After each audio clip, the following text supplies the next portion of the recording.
Good afternoon, everyone. Thanks for joining today's webinar, Hungry for Change, How to Reinvent Food Banks and Pantries. I'm Jen Hawes, Partnership Manager at Island Press. Before we begin, I'd like to go over a few logistics for today. This is how the webinar is going to flow. First, we'll have a brief presentation from Katie Martin on her new book, Reinventing Food Banks and Pantries. Following that, Chris Costanzo will start the conversation by asking Katie a few questions, and then we'll be inviting the audience to ask their questions during the event as well. To ask your questions, please use the questions tab in the GoToWebinar control panel. You can find that, and it looks like this. If you have any problems during the webinar, we encourage you to use the chat to reach out to the technical staff, and we can help you with resolving those. Following the webinar, we'll have a brief survey that we are asking you to please complete. This helps us to continue to provide these events for free, and we appreciate your time for that. We'll also be recording this event, so we'll be sending that out to everyone as soon as possible. I'd like to tell you a little bit about Island Press. Island Press is an environmental nonprofit book publisher founded in 1984. Our mission is to provide the best ideas and information to those seeking to understand and protect the environment. We elevate voices of change, shine a spotlight on crucial ideas, and focus attention on sustainable solutions, just like we're doing here today. We are excited to offer a nice discount on Katie's book to anyone who's joining us today. With the code WEBINAR, you can get 30% off at islandpress.org. You can also get the book for $12.99 at islandpress.org as an ebook throughout the rest of May. And now I'd like to tell you about our participants today. So Katie Martin is the Executive Director of the Food Share Institute for Hunger Research and Solutions. She has over 20 years experience developing and evaluating creative solutions to hunger. Prior to joining Food Share, Katie was an assistant professor and director of the public health program at the University of St. Joseph, and previously was an assistant research professor at the University of Connecticut. Katie led the team performing the first rigorous evaluation of a food pantry program in Hartford, Connecticut. She used what she learned from that project to collaborate with Food Share and Urban Alliance to create the More Than Food framework. The goal of the framework is to build capacity within food banks and pantries to address the underlying causes of hunger. Several food pantries nationwide are replicating the framework. Katie also helped to develop a new spotlight nutrition system called SWAP, supporting wellness in pantries to promote healthy food in food banks and pantries. Katie is happily married, is the proud mom of 2 sons, and a host parent for an exchange student from Nigeria. Chris Costanzo founded and is editor of Food Bank News, the first and only publication to acknowledge the critical role that food banks play in wellness and livelihood of millions of people living in the United States. She is passionate about generating more effective solutions to hunger by promoting conversation and information exchange about best practices in the charitable food banking system via an independent national news source. Before launching Food Bank News, Chris spent nearly 30 years as a reporter, writer, and editor, covering mostly the financial services industry. She lives in New York City area with her husband and 3 sons, and she's a Cornell graduate. And now I'm going to hand over the screen control to Katie.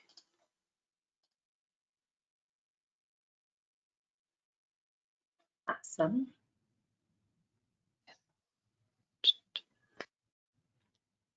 Okay. Can you see that? Yes.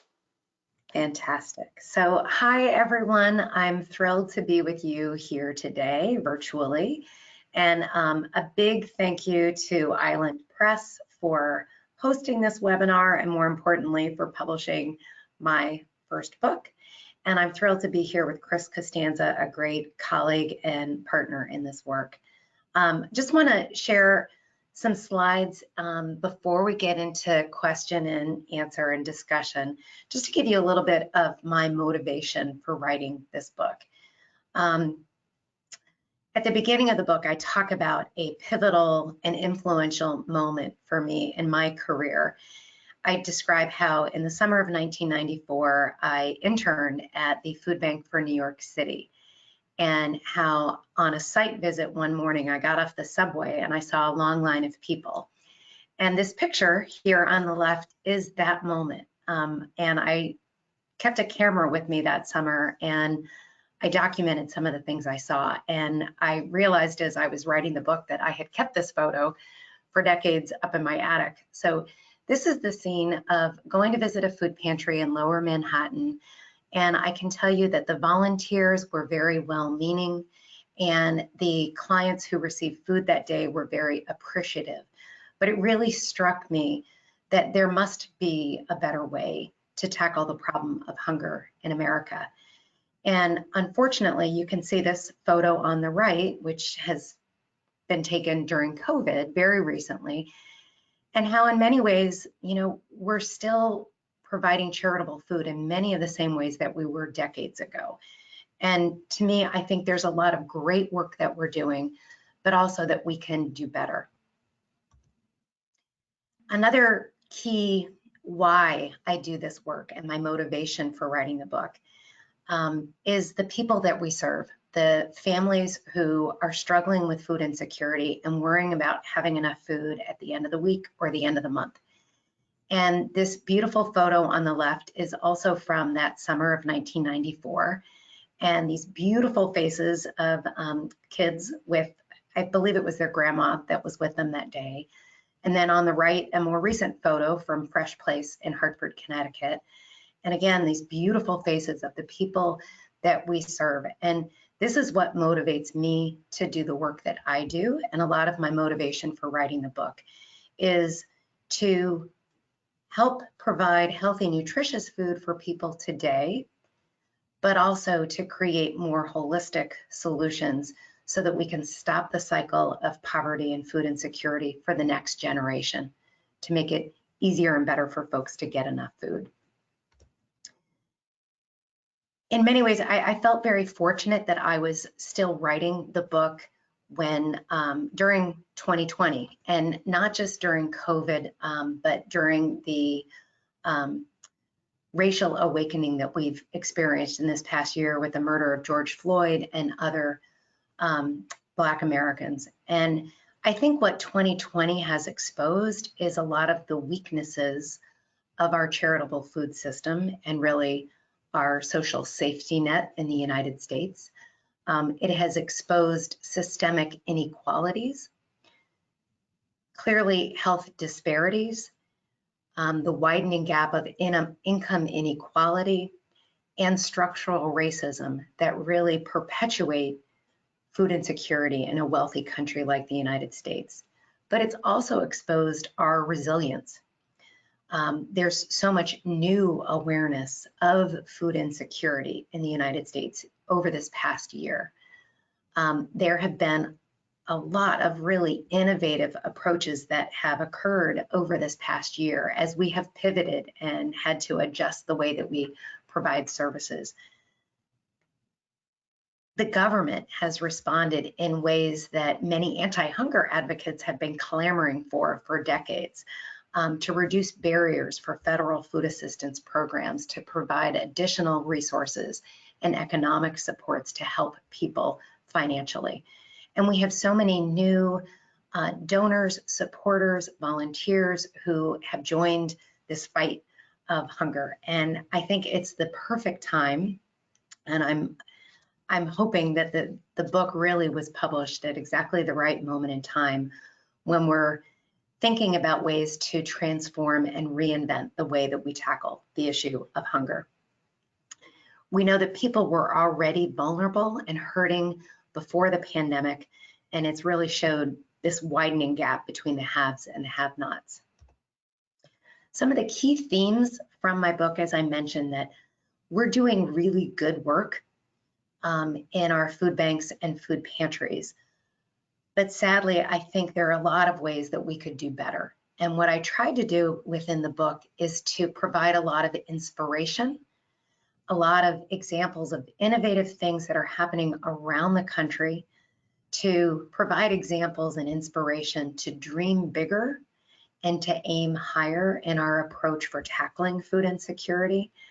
And it's not just about theoretical issues or inspiration, but I also wanted it to be very action oriented. So at the end of every chapter, there are action steps that you can take in your community today to do better. And it's really about a paradigm shift. It's about shifting our work from a focus on sympathy, feeling badly about people struggling with food insecurity, to having more empathy, from focusing just on the pounds of food that we distribute to paying much more close attention to the nutritional quality of the foods that we distribute and provide, and moving away from an emergency mentality of treating a short-term emergency situation to focusing more on empowerment, because we know people are coming to our food programs on a chronic basis. How do we help empower folks to become more self-sufficient and food secure? And a paradigm shift, moving away from a short-term transaction towards one of transformation. We know for sure that millions of Americans are hungry, but they're hungry for more than just food. They're hungry for connection, for deeper relationships, and they're hungry for justice and living wages. As part of this reinvention, it takes a lot of imagination. It takes a lot of innovating, trying new things, failing, trying again, learning as we go. These are examples of the themes in the chapters of the book, and I know we're going to hopefully get into discussion on a lot of these. Very much the paradigm shift is about the language that we use when we focus on food insecurity. It's about the way that we measure our work, measure our success, and I encourage a lot of new collaborations so that we can tackle this issue more holistically and with longer term solutions. The really exciting thing now is, as more people are reading the book, I'm hearing from folks around the country, from food banks and food pantries. These are just a few of the quotes that I've been hearing from folks, which just warms my heart and is exactly why I wrote this book. It's fun how many people are saying that it's validating the things that they've been thinking about, that I'm not crazy. Other people are thinking these same things. It's a book for making your local community a better place for all people. And that the book is helping to shape the strategic frameworks of food banks and food pantries as they look at the direction and the mission of their programs, and that it's creating a roadmap for people in their work. I hope you all that are reading the book are finding these same types of aha moments. And now I'm going to pass the mic over to Chris Costanzo. I'm thrilled to be sharing this panel with you, and I thought you could just take a moment to talk about food bank news for everyone. Okay, thank you, Katie. I want to tell you a little bit about Food Bank News. Food Bank News began publishing about 2 years ago. It came about when I started volunteering at my local food pantry. And as I got more involved in the hunger relief field, I realized that there was no trade magazine-like publication serving food banks and food pantries. And I knew from years of working at various trade magazines that there is a publication for everything. There is something called Broom, Brush, and Mop for selling brooms. There is the National Hog Farmer. There's Pizza Today. But here we had this enormous problem of hunger, and food banks had been around for more than 50 years, and they were entering into an era of huge innovation, and yet there was no publication to help share information and ideas. So our mission at Food Bank News is to end hunger by promoting best practices in hunger relief through a national independent nonprofit publication. And as I said, there's a ton of innovation going on at food banks today. We want to cover all of it. So if there's something cool going on at your food bank or your food pantry, please reach out and let us know. We would love to hear from you. So back in February, Food Bank News reviewed Katie's book, and we recommended it highly as a very readable, educational, and inspiring piece of work. And what I really like about it is that it makes clear that a food bank or a food pantry is about so much more than distributing food.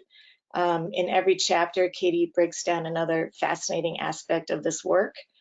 So Katie, let's get into it. And are we all okay? We're all set with the video. Before we talk about the book, I wanted to ask about the place where you work as executive director, which is the Food Share Institute for Hunger Research and Solutions, which I believe is a pretty unique thing in the world of food banking. So I would love for you to tell us what it is, how did it come about, and what do you do there? Thanks for letting me highlight the great work at our institute. So I joined Food Share, the regional food bank in Greater Hartford, Connecticut, just over 3 years ago. And I had already been partnering with food banks and food pantries around the country. And my boss, Jason Jakubowski, had the great idea of creating an institute where we could share best practices and be involved with research. And so in 2019, and in August of 2019, we launched the Institute. And our goal is to serve as a resource for other food banks, food pantries, community partners, to share best practices. We host monthly webinars. We share a monthly newsletter.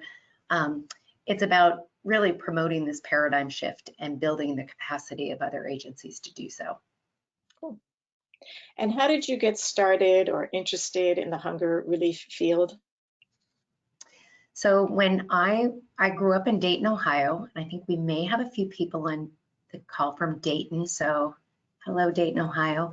In college, I was studying political science, and I interned with my congressman, Tony Hall, from Dayton, Ohio. And he has been a lifelong advocate, champion for anti-hunger work, both domestically and internationally. And he really honed my focus and attention on the issue of hunger. I then interned at the Food Bank for New York City, chose my graduate career in nutrition, science, and policy to blend the two, and have really focused on anti-hunger work throughout my whole career. And I think you just touched on that you have a PhD, and I'm curious to know, what's it in? Where did you get it from? What was your dissertation about? Tell us all about it. So I chose to get a PhD because I had this newfound interest in the issue of hunger. And we all know that hunger is, it's very sad. It's hard to think about people struggling with hunger and food insecurity, but I wanted to gain the skills so that I could quantify it and that I could help evaluate programs to help reduce food insecurity. And so I found a wonderful program at Tufts University in their School of Nutrition, Science, and Policy, the only school of nutrition in the country. And I was really intrigued to go to Tufts because they had a center on hunger and poverty led by J. Larry Brown. And so it was a wonderful mix of nutrition, but also policy. And my dissertation I conducted in Hartford, Connecticut, and I interviewed over 300 low-income families and asked them about their food security status, where they got food, if they participated in public and private food assistance programs. If not, why not? And so when I talk about the research that I've conducted, I usually frame it as, it's really about having a lot of conversations with individuals who are experiencing food insecurity to understand their challenges, but also their dreams for their families. All right, so you run the Institute. You've been working in hunger relief for many decades. You've got the PhD. You've written the book. Is there any better person to talk about reinventing food pantries and food banks than you right now? Um, I think it's we've got funny. the right I've been, person at the right well, I hope so. I think I've been thinking recently of how I'm a scholar of food insecurity, which is, kind of a rare thing. Certainly when I was getting my PhD, there wasn't a field of food systems work like there. It's grown more over the last few decades, but my emphasis is really on understanding the history of how we got here, of really understanding both public and private food assistance and the evolution of the charitable food system. And that was one of the how I start off the book, is really describing some of that history, because what I have found is many people are unfamiliar with how we got to this point in time. Mm-hmm. And how little we've changed it over time. Okay, let's get into some of the topics that you raise in the book. One of your first chapters is about client choice, which you describe as foundational. Why is that? Um, the way that I describe it is, when we think of traditional food pantry work, traditional way that we provide charitable food is when you have staff and volunteers who pre-bag food items, typically the same bag of food items for every household that comes through the distribution line. And we know nationally that it is a much better way to provide charitable food when you allow people to choose their food with dignity. And I spent a lot of time focusing on this because, as you mentioned, I think it is foundational to all of the other types of services and supports, and the way that we provide our work in charitable food starts with the ability to let people choose their own food. And I'll tell you, we hosted our monthly webinar yesterday through the Institute focused on client choice. And we had almost 300 people register and over 200 people show up to talk and hear about client choice, even though we're still in the midst of a pandemic. So it's really encouraging to me that I think there is tremendous interest in people reintroducing choice or offering choice for the first time. Mm-hmm. That's great to hear that there's so much interest, but I do know that there are also typically a lot of objections to making such a big transition. What are the typical objections that you hear about client choice, and what do you try to say to those? Yeah, so there's usually multiple, that there isn't enough space, there isn't enough time, but I think at the crux of it, that the barrier that holds people back is that it is easier and more efficient for volunteers to pre-bag the food, and that you can more efficiently move through the line when you pre-bag it. That it is more challenging for the volunteers and takes more time to allow people to choose their food. And what I say to that is, I think we just really, going back to like my motivation for why I do this work, is when we think about the experience of the people that we're actually trying to help, it is just absolutely a better experience, a more dignified, welcoming, empowering experience when you allow people to choose their food.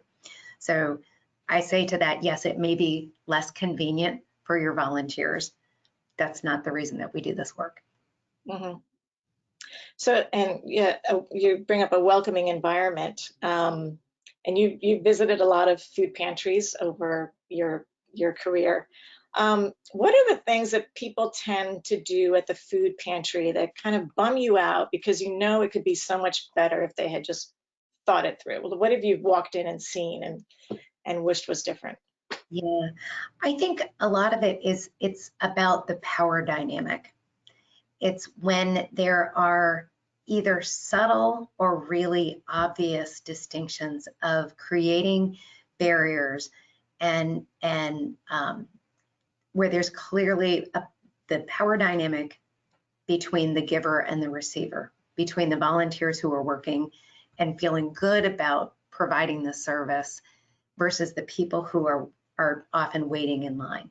And I think there are a lot of subtle and important things that we can do to create a situation that is less stigmatizing, that is not triggering trauma, that is a more welcoming environment. And there are little things to do that. I think it starts with appreciating that if people are coming to get food, they need the food, that we don't necessarily need to put lots of restrictions and extra questions and barriers for people to receive free food from us.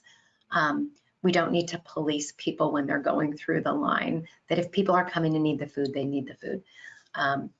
So there are a lot of subtle ways that we can create a more welcoming environment within a food pantry setting.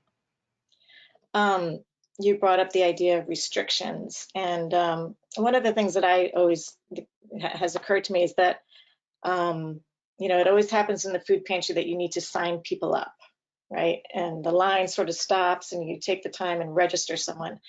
Do we really need to register people? Is it possible to avoid the indignity of having to sign up for food, or are the positives so much that we feel that it's worth it? Yeah, it's a good question. I think on the one hand, there is a frame of logic that says, we want to reduce as many barriers and proof of poverty, that if people are coming to because they need the food, let's remove as many of those, let's make it as easy as possible for people to come in and receive that food. On the other hand, there can be value in, there's some new really great innovative software programs where we can input information to understand who we're serving and understand where else they're receiving services, so that we can make sure that we provide other wraparound services and help people to receive other services in the community to be more holistic. So I think there can be value in taking down information. It's the type of information and the way that we do it. So if the approach is that we want to take down, I've heard from food pantries that take down really confidential private information, mandating that folks bring in their birth certificates of their children, and social security numbers. Like there's absolutely there's no reason for that. But if you frame it in a way that we want to make sure that you're taking advantage of all the kinds of resources that are available in a community, by taking down this information, we're going to keep it confidential and we can help support you in other ways. It has a different approach. So I think there can be value in both. Mm-hmm. One of the topics you bring up in your book is about metrics. And we know that most food banks measure their success by talking about pounds distributed or number of meals distributed. Why is this maybe less than ideal, and what might be better? Mm-hmm. Mm-hmm. So pounds is a very simple, easy metric. It's an outcome. It's an output of how many pounds we distribute. I think we will likely always be talking about pounds in many ways. I'm excited about the emphasis on nutritional quality of food that is really taking shape nationally, that more food banks and food pantries are paying attention to the nutritional quality of those pounds, so that you can add that nuance of, we distributed X number of pounds and this percentage was green, yellow, or red, healthy food. But it takes our eyes off of the prize of what we're doing. So I think when we focus on always providing more pounds to more people, it makes it seem like this is a never-ending problem, and that by purely providing more pounds, focusing on more pounds for more people, that somehow we're going to solve the problem. And what I talk about is often not focusing so much on the numerator, but on the denominator of trying to reduce the number of people who need food in the first place.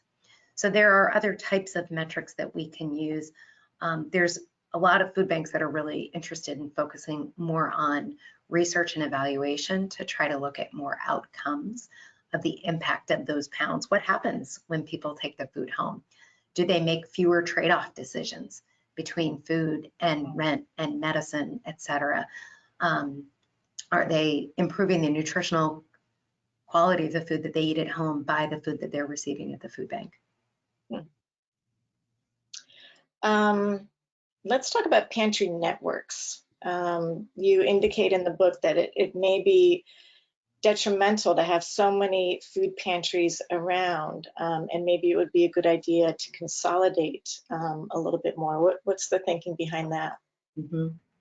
So when we think about the history of how our charitable food networks have grown and evolved, it's usually been really organic. It's like, a community organization, often a faith-based organization, recognizes that there are people in need and they want to start up a food pantry or a meal program.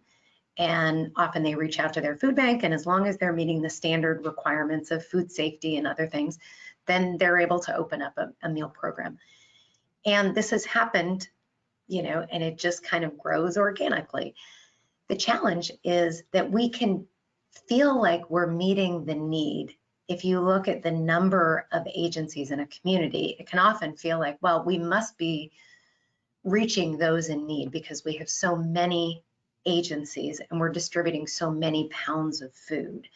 But one thing that certainly became apparent with the pandemic is how many of these smaller agencies that are open only a couple times a month, run by all volunteers, that had to close during COVID, they're not necessarily the comprehensive, holistic type of agency that can serve folks long-term in the community.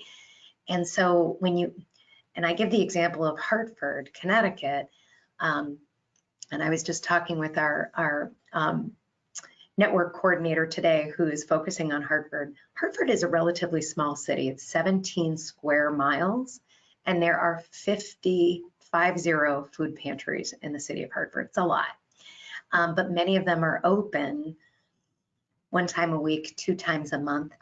And when we think about the need for food, this is not necessarily the best approach. So consolidating, combining efforts, at the end of the day is going to make it a better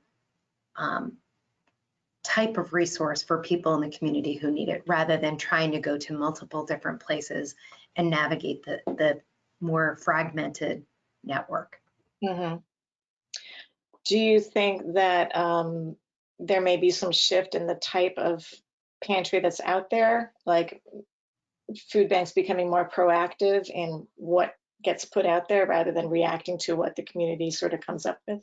Yeah, I think that is happening. And some of that's with technology using mapping, like GIS mapping to look at where are the agencies in the network, focusing more on capacity building.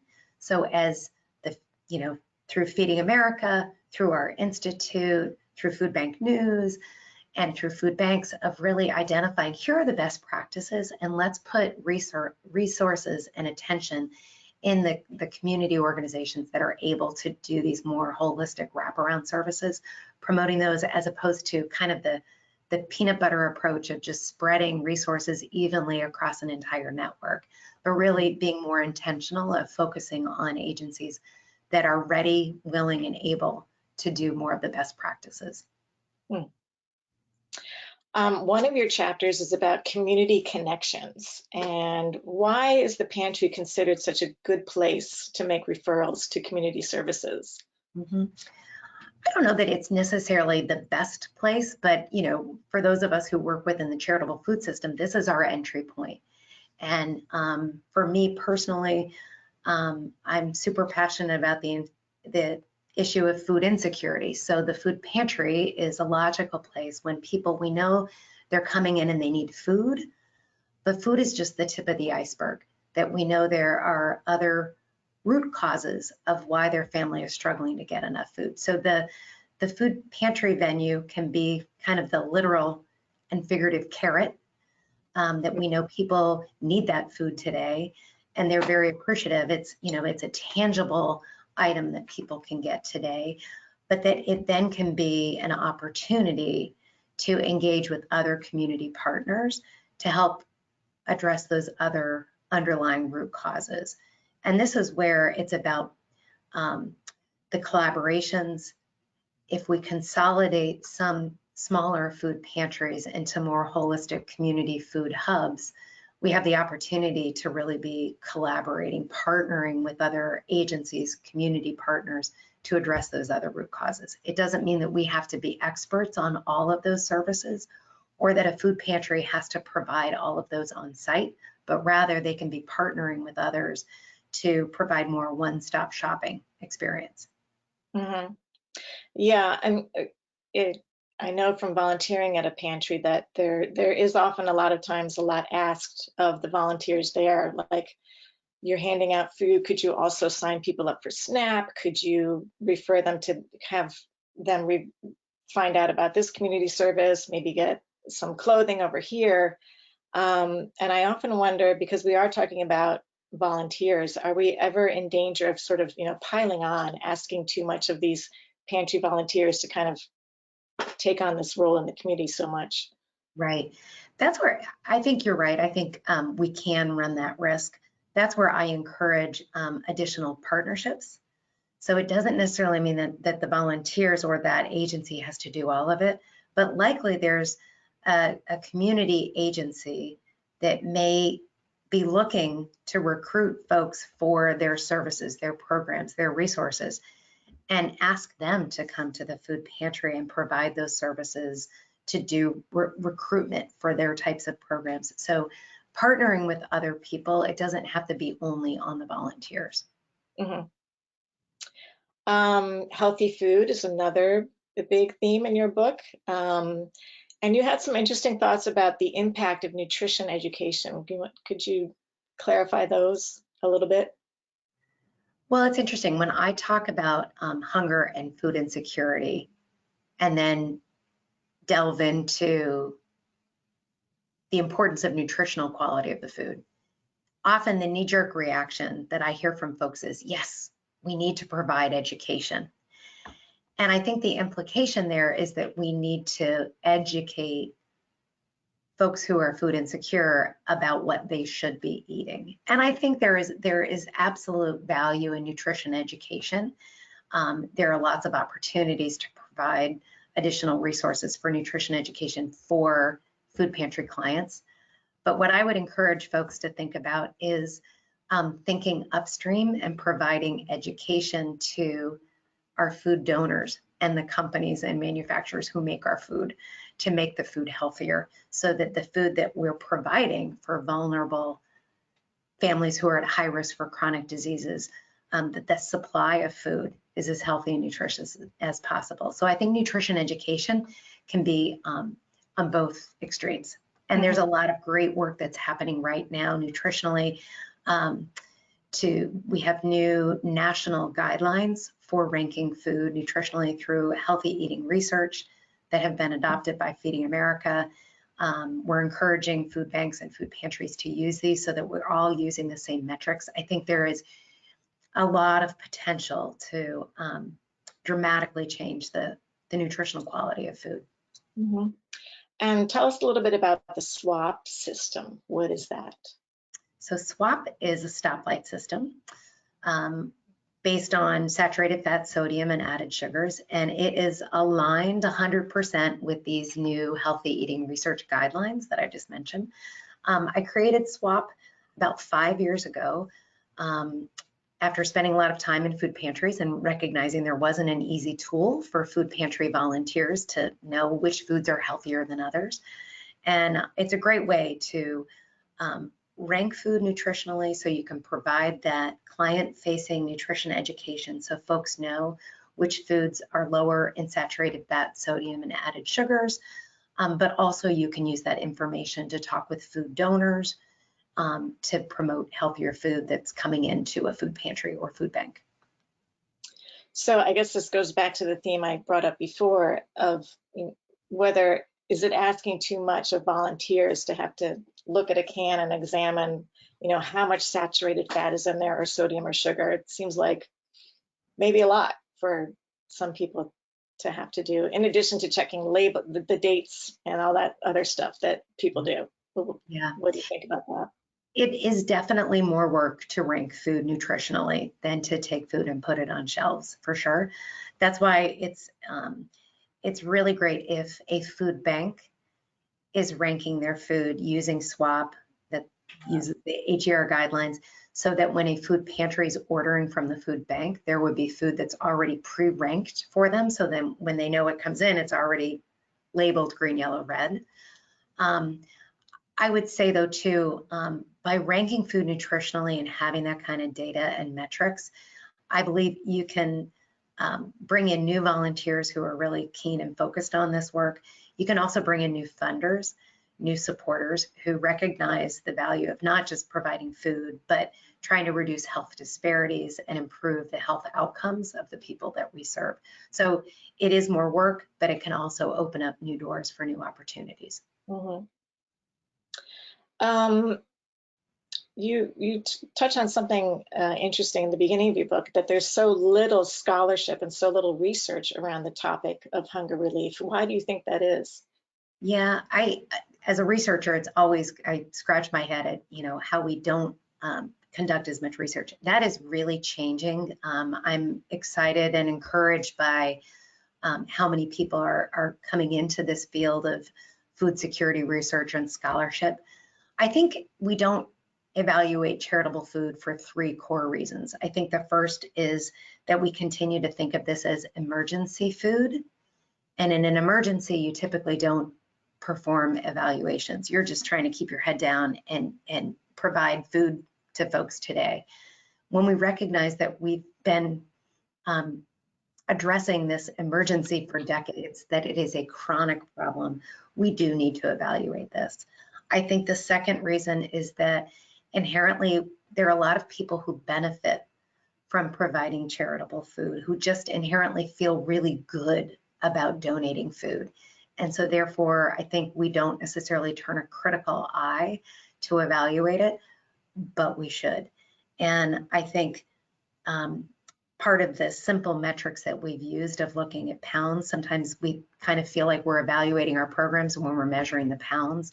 But as we shift to looking at more outcomes and evaluating which types of food pantries are more impactful and more likely to reduce the number of people who need to come, that's where I think the transformational change can happen. I think data can help inform that. Food banks always talk about going out of business. Do you see that happening? We do like to talk about that. Our tagline at Food Share years ago was, "When hunger stops, so will we." I think that there will always be a critical need for providing food for people who need that short-term assistance. My hope is the way we conduct our business can really evolve and continue to be more progressive and transformational. And a ton of that work is happening. So there's more emphasis on providing SNAP outreach and benefits outreach in addition to food, looking at the nutritional quality of the food. A lot of work happening on ending hunger strategies. So how within a food pantry setting, in addition to the food, can we do those more wraparound services, economic mobility work, so that we can help people move into better jobs so that they don't need to keep coming back. There's so much great work that we can be doing within our network of food banks. So I'm hopeful that the reinvention that happens can take place within this really awesome space of food banks and food pantries, but it's going to look different. It should look different than it does now. Great. I'm going to go to some questions in the queue over here. Someone asked, do you feel like personal shoppers that walk with clients take away the dignity that we talked about having with client choice? This person is challenging the benefit of having a shopper that takes you around. What do you think about that? Yeah, it's a good point. So most often when food pantries shift to client choice, where they allow people to shop, you have that co-shopper. And I think it depends on what their role is and the training that you provide. So unfortunately, more often than not, and I think what you're getting at is they're kind of the food police, that basically their role is to monitor and make sure that the customer, the client, doesn't take too much food. That kind of continues to reinforce the power dynamic. On the other hand, if the volunteer, if the co-shopper is really trained to be building the rapport and sharing time with the individual, asking about other resources that they need. At Fresh Place in Hartford, the co-shoppers would have information from the coach that would identify like some of the other services and resources that the client had talked about wanting. And so you can engage in those kind of relationships and building rapport. That can help build social capital of having people who are maybe outside of your social network, having opportunities to meet other people. It really depends on the way that that co-shopper does their job. Mhm. What do you think food banks need to do to reach new populations who are not aware of the food assistance options available to them? And how might that change with technology and new generations? Mm-hmm. So that's a great question. We know through COVID, we did some research through our institute that found of the people who were going to our drive-through distribution that we created as a food bank in response to the pandemic, 70% of the people coming to our drive-through distribution had never been to a food pantry before COVID. So they're new to us, right? So how do we engage with them? This is really an opportunity to share resources and let them know about the work that we do beyond the drive-through. A couple things that I would suggest, if we can move away from the emergency language. One of the things that I feel like when we describe our work as emergency programs, emergency services, we kind of scare folks off because many people don't feel like they're in a panic emergency.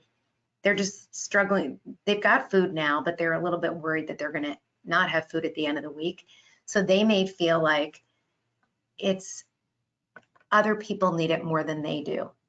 So if we can describe our programs and services as, you know, there are subtle ways in the language that we use that can make it more welcoming and dignified for others. A lot of great innovation happening with online ordering systems, using technology to allow people to order food conveniently in innovative ways and picking it up in innovative places and times. I think the more that we can focus on meeting people where they are in terms of convenience and dignity, the better. Right. I think that you're just touching on a question here about how to address client choice in the pandemic context. Because a lot of people went to pre-boxing in order to minimize touch and the spread of the virus. Yeah. Yeah, and that's why I was so encouraged that so many people showed up for our webinar yesterday on client choice. And what I'm hearing is some food pantry customers and food pantry staffers are definitely interested in reintroducing choice and shopping, but it's probably going to look a little different. And I would encourage you all to like think of maybe a hybrid model. So maybe you continue doing some pre-bagging, boxing, some drive-through type of service, but also reintroduce the idea of if you want to come in and shop, because there just are benefits of building those relationships and having people come face to face in a food pantry for the other benefits that you can receive. But people are playing around with a lot of different ways to do that. So there isn't one size fits all. There are different ways to transition from this pandemic. Right. This is an interesting one about your thoughts on the Daily Table grocery store in Boston, which is kind of a low, it's a market of affordable food, kind of ugly produce and that sort of thing that's cheaper. Do you think this is a more ideal model for getting food to people in need? Yeah, it's a great question. I had a really cool conversation with a woman a couple weeks ago. She grew up poor, and we talked about her experiences with food insecurity and getting help. And I was asking her advice on how do we reduce the stigma? How do we make it more welcoming so that people will reach out? And she mentioned reciprocity, and she mentioned the idea of being able to give what you can. And part of our challenge within charitable food work is when the food is donated to a food bank or food pantry by laws, et cetera, we cannot charge for that food. But there are other ways that we may do it with either purchased product or other food items to allow people to pay some fee, to pay some of the way that it doesn't feel so much like charity. And I will certainly be exploring some of these other. I don't know of many options where you offer free food and some at a reduced fee. Usually it's one or the other. But I think that's an innovative approach of how do we service folks who we know need the food, but do it in a way where they probably want to, you know, they don't feel like it's so much of a charity when you pay. Right. Here's a question about client home cooking.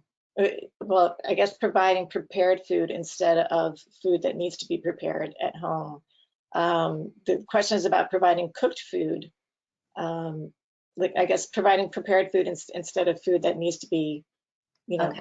made into something by the person who's taking the food. You know, I guess what are the benefits of having prepared food as what you distribute instead of unprepared food? Mm-hmm. Yeah, that's interesting. You know, I think often we see what used to be called soup kitchens or, you know, community kitchen, community meal programs where you're, you know, preparing meals on site and people eating it there. You know, we're moving so much into convenience food of how do we make things more convenient for folks. I think having prepared meals that are then distributed in a food pantry setting, you need refrigeration and, you know, other things. And I guess it's similar to what we would deal with any other perishable product. I haven't thought about that as much. So yeah. Well, here's the question. This organization strives to provide healthy foods as much as possible. But when they talk about whether they should turn down sweets or treats or unhealthy foods, they struggle because it feels like they could be deciding what's best for those who are coming to them for help. So what is some guidance in that area where you don't want to feel like you're dictating what people should eat? Yeah, yeah, we absolutely don't want to be shaming folks for their food choices. There's been a fair amount of research. My colleague Marlene Schwartz from the University of Connecticut and I have conducted several studies asking people who shop at food pantries what type of food they're looking for. And I would say consistently we find that people are not looking for sweets and snacks and soda pop candy when they come to a food pantry. I think of it in terms of food justice, is that it is much more challenging to find healthy, nutritious, inexpensive food if you're on a limited budget. It's usually very easy to access and afford those types of sweets and highly processed foods. So it kind of levels the playing field to make it easier for people to access healthier, nutritious food. But I would say if you're in a specific pantry, like you can certainly ask your clientele what are the things that they're looking for. You could do a really simple survey and ask people to check off and rank, you know, what they're looking for. When we talk about the swap system and promoting healthy food, the goal is not to provide only green food, to only provide fresh produce, but rather, you know, it's a mix and providing ingredients for people to shop with. We all like sweets and red foods sometimes, but unfortunately, what I've seen is when you have food banks and food pantries that are getting really large donations from particularly the bakeries of grocery stores that are really big quantities of sweets that are just not appropriate for folks to take home for their individual family. Mm-hmm. So We're having a request for a sort of a taking a step back to explain what are food banks versus food pantries and where the donated food comes from. yeah, great question. And I talk about that early in the book because I think there's a lot of miscommunication and misunderstanding of that. So in the United States, and it's a little bit different in Canada, I believe, but food banks are large warehouses where we get donations of food that is banked. You can think of like a large Costco warehouse, and the food bank then distributes that food to a network of typically food pantries, community kitchens, mobile programs, meal programs that then distribute the food directly to individuals. The challenge is that some food pantries that are very small that serve individuals call themselves food banks. Some food banks, like Food Share, don't have food bank in their name. In Minnesota and Vermont, they typically call their food pantries food shelves. I think in Canada, they call their food pantries food banks. So it is a little bit confusing. The best way to know the difference is to go visit some. You absolutely have a local food pantry in your area, and you have a regional food bank that serves your area. So I would say do a little research and go visit one or two or three to see the difference. Someone brings up the idea of transportation challenges, how it might be difficult to actually get to the pantry. Yep.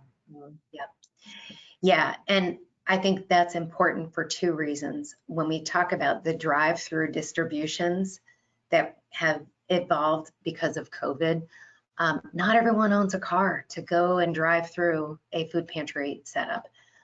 Transportation is a huge issue in rural areas. That's where I think it can be really important. Many food banks are starting to map their network and look at where the gaps are. Think of the food deserts, not just for grocery stores, but also food pantries and food banks.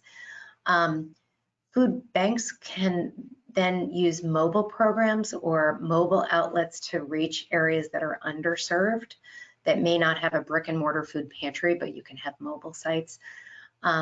More innovative things that are happening with other distribution models and technology to try to reach groups that don't have as much. But I do appreciate that, especially in rural areas, that's more of a challenge. Part of that could also then be a solution is allowing people to take more food than you would necessarily see maybe in an urban area where people can come more frequently. Maybe in a rural area, you provide a longer supply of food knowing that it's harder for people to get there. Here's a question about whether you've seen any studies or measurements that show the impact of client choice and the impact it might have on a community, such as like the underlying health of the patrons or reductions in poverty. Is there anything that you've come across or? So Chris Long is a colleague from Arkansas, and he did like one of the only published studies that I know of looking at how client choice, in client choice pantries, they tended to provide healthier food than non-choice pantries. This area is totally ripe for more research, and I'm working with Feeding America on a client choice project right now that's going to have an evaluation component. I'm really excited to hopefully dig deeper on some of these outcomes. If you're interested, love to talk with you if someone's out there interested in some of the evaluation on client choice differences, because we need it. Mm-hmm. All right, let's do one more, I guess. This has to do with pantry consolidation. Have you seen it work? It can be an important goal, but community feedback may make it difficult to execute. So maybe is there certain strategies that might work, or any advice around consolidating pantry networks? Yeah, I think communication, engaging with the community, don't swoop in and just make decisions for the community. That's a lot of what we're trying to do in Hartford is working within the community, asking them for feedback, framing it in a way that they can start to see the solution themselves, that it's hopefully coming from the community, that they can identify, hey, it does make sense, you know, this other pantry that's 3 blocks down, you know, we know we share similar clients. What if we partner together? So try to have it come, you know, be a bit grassroots. But I think there's a lot of room for growth here. I don't know of lots of case studies where this has happened, but I know it's the direction we need to go. Great. Well, it's 2 o'clock and we've covered a lot of ground. I appreciate all of your thoughts and insights on this. Chris, you're terrific. And if people have not signed up for Food Bank News, you should. It's fantastic. Thank you. So. And read the book. It's awesome too. I read it and I loved it. Thank you both. And in case you're interested, that book is 30% off with the code webinar. And we really appreciate your time, Katie and Chris, today. So we'll be sending out the recording for folks, and please do complete your survey. Thank you for everyone who attended. This was great, and you asked excellent questions. So I hope everyone has a wonderful rest of your day.